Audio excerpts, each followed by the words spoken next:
Are you failing to provide your insurance? You're failing to fucking follow the law, sir. This is illegal. I already explained this is fucking illegal what you're fucking doing. You back the fuck up. You back the fuck up. I ain't backing the fuck up. I ain't backing the fuck up. You back the fuck up. Grab that shit, motherfucker. I am not grabbing it. Yeah, you little fucking punk. Little fucking punk. Fuck you. Back up. Fuck off of me. Get your fucking hands off me. I need to know you in here. No, you're not gonna fucking arrest me. Sir, back up. Back up. You back the fuck up. Back up. You back the fuck up. Get your fucking hand off me. You cannot touch me. Stop. You should not fucking touch me. I told you to back up. Dude, please. Again? Please stop. Again? Please stop walking up on me. I'm in my goddamn car. Back up. Nice. All right, come on, bitch. Step it up. We're fighting. Come on. Come on. Come on. Yeah. Come on. Come on with it. Come on with it. Come on with it. Come on with it. Come on with it. Come on.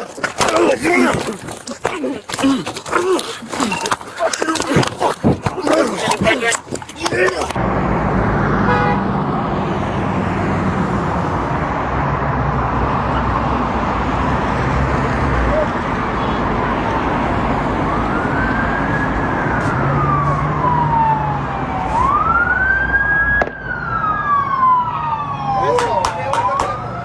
I just wanted to share this video for all the men out there that think they're super tough and super hard, that lose their cool in public and think that it makes them even tougher. Because you guys are out there. You know you're out there. You know you're out there and you brag about how pissed off you were getting that one time. I just want you to all think about the reality that when you let your emotions get the best of you, you're literally navigating life like women and children.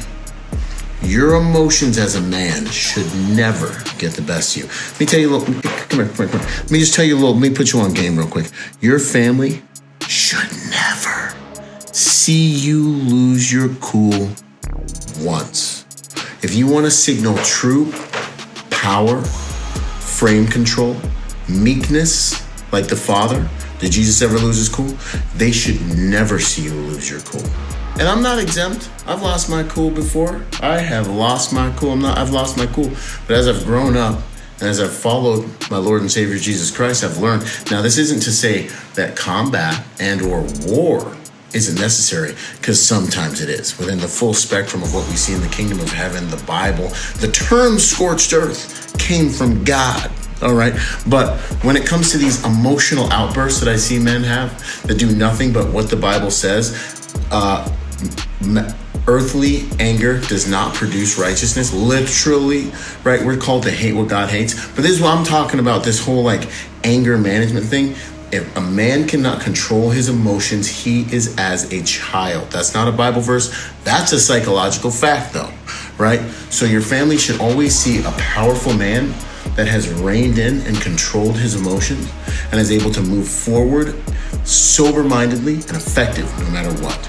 And those of you who are familiar with fighting, war, combat, you understand that the less emotional you are, the more effective you will be in the chain of prioritization and execution necessary to outperform the other person, right? Let your family see a man who is unshaken, unmoved when the children and women and life and everyone tries you and tests you. Let them be able to say, man, my dad, he was a rock.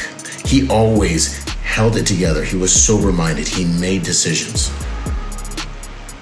He never gave into weak, low-frequency emotions that produce failure in many areas of life. That's how you create an emotional environment where they feel safe, they trust you, they submit to you, they follow you through everything that the world is going to challenge you with by the grace of God. And I'm just telling you, the ones that are actually dangerous are the ones that stay calm. You know, I could literally be about to shoot you in the face, and I'd probably be looking at you like this. Hey, stay cool. I love you. Can't put that on the internet. Anyways, we'll figure it out. Let's go. Blessed are the peacemakers, for they will be called sons of God.